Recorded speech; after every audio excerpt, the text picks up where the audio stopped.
ಎಲ್ಲೆಲ್ಲೂ ಶಿವನಾಮ ಸ್ಮರಣೆ, ಉಪವಾಸ ಜಾಗರಣೆ.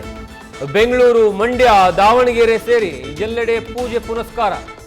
ಜಗ್ಗಿ ವಾಸುದೇವ್ ಆದಿಯೋಗಿ ಮಠದಲ್ಲಿ ಶಿವರಾತ್ರಿ ಆಚರಣೆ.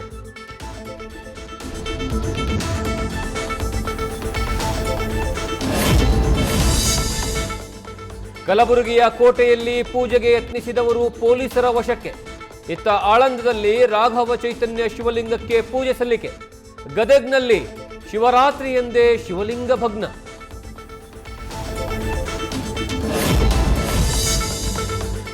ಕೊಲಂಬೋದಲ್ಲಿ ಬದ್ಧ ವೈರಿ ವಿರುದ್ಧ ಗೆದ್ದು ಬೀಗಿದ ಟೀಂ ಇಂಡಿಯಾ. ಟಿ20 ವಿಶ್ವಕಪ್ನಲ್ಲಿ ಪಾಕ್ ವಿರುದ್ಧ 61 ರನ್ಗಳ ಭರ್ಜರಿ ಗೆಲುವು. ದೇಶಾದ್ಯಂತ ಅಭಿಮಾನಿಗಳ ಸಂಭ್ರಮಾಚರಣೆ.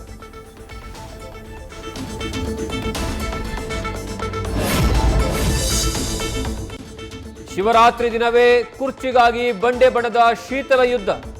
ಡಿಕೆಶಿ ಸಿಎಂ ಆಗಲೇಬೇಕು, ತಪ್ಪಿಸಲು ಸಾಧ್ಯವಿಲ್ಲ ಅಂತ ಶಾಸನ. ಯತೀಂದ್ರರೇ ಹೈಕಮಾಂಡ್ ಅಂತ ಗಣಿಗ ರವಿ ಮಾತಿನ ಏಟು. ಕೊಂಕಣ ಸುತ್ತಿ ಸಿಬಿಐ ಕಸ್ಟಡಿ ಸೇರಿದ ಶಾಸಕ ಭೈರತಿ. ಟೆಸ್ಟ್ ರಿಪೋರ್ಟ್ ನೋಡಿ 7 ದಿನ ಕಸ್ಟಡಿಗೆ ಒಪ್ಪಿಸಿದ ಜಡ್ಜ್. ಇತ್ತ ನೊಂದ ಭೈರತಿಗೆ ಧೈರ್ಯ ತುಂಬಿದ ಬಿಜೆಪಿಯ ನಾಯಕರು.